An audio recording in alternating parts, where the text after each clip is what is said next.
दिव्य शंखों को बजाया। श्री कृष्ण ने 5 जन्य और अर्जुन ने श्री भी देवदत्त नामक शंख को और भीष्म कर्म करने वाले भीम ने पौंड्रिक नामक बड़े शंख को बजाया।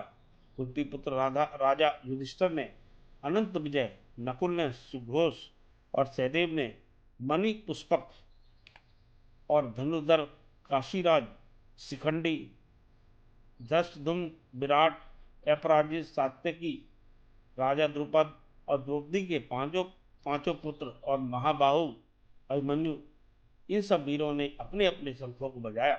उन शंखों के भारी शब्द से आकाश और पृथ्वी गूंज उठे और धृतराष्ट्र के पुत्रों के हृदय कांप उठे। हे राजन, अर्जुन ने कौरवों को युद्ध के लिए प्रस्तुत देखकर धनुष उठाकर श्री कृष्ण से कहा कि हे अच्युत, मेरा रथ दोनों सेनाओं के बीच में खड़ा कीजिए, जिससे मैं युद्ध करने वालों को देख लूं कि इस रणभूमि में मुझे किन किन के साथ युद्ध करना चाहिए।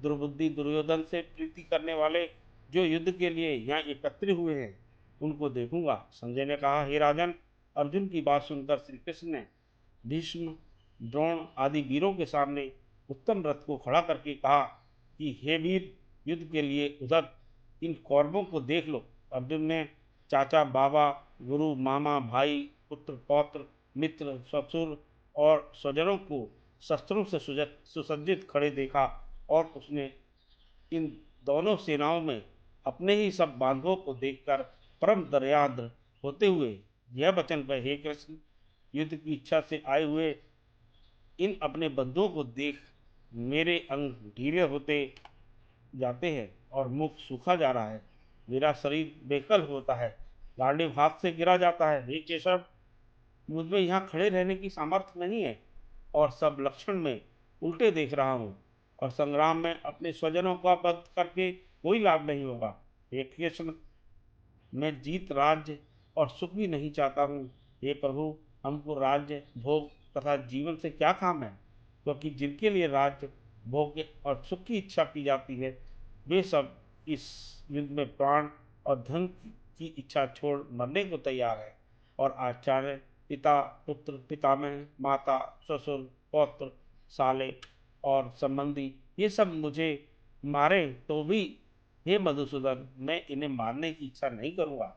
हे जनार्दन, त्रिलोकी के राज्य के लिए भी मैं इन्हें मारना नहीं चाहता, फिर इस पृथ्वी के राज्य के लिए तो कहना ही क्या। हे जनार्दन, धृतराष्ट्र के पुत्रों को मारकर हमारा क्या भला होगा, इसलिए हमें अपने भाई धृतराष्ट्र के पुत्रों को मारना अनुचित है। हे माधव, स्वजनों को मारकर क्या हम सुखी हो सकते हैं। ये सब लोग के बसीभूत है और कुल का नाश करने तथा मित्र द्रोह करने में पाप को नहीं देखते। कुल नाश के दोष को जानते हुए भी हम इस पातक से क्यों नहीं दूर रहना चाहिए। कुल का नाश होने से कुल के प्राचीन धर्म नष्ट हो जाते हैं, फिर धर्म नाश होने से कुल में पाप बढ़ता है। हे कृष्ण, पाप से कुल की स्त्रियां व्यभिचारिणी होती हैं, जिससे वर्ण संकर संतान उत्पन्न होती है।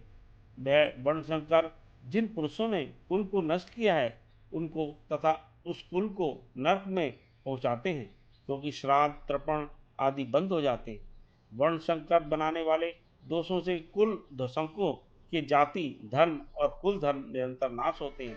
हे जनार्दन, मैंने बराबर सुना है कि कुल धर्म नष्ट होने से निश्चय नरकवास करना होता है। हाय, हम बड़ा पातक करने को तैयार हैं, जो राज्य सुख के लोभ से स्वजनों को मारने की कोशिश कर रहे हैं।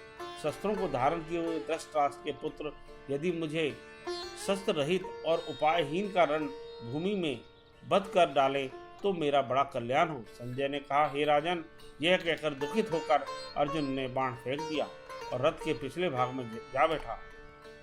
इति श्री प्रथम अध्याय समाप्त। धन्यवाद।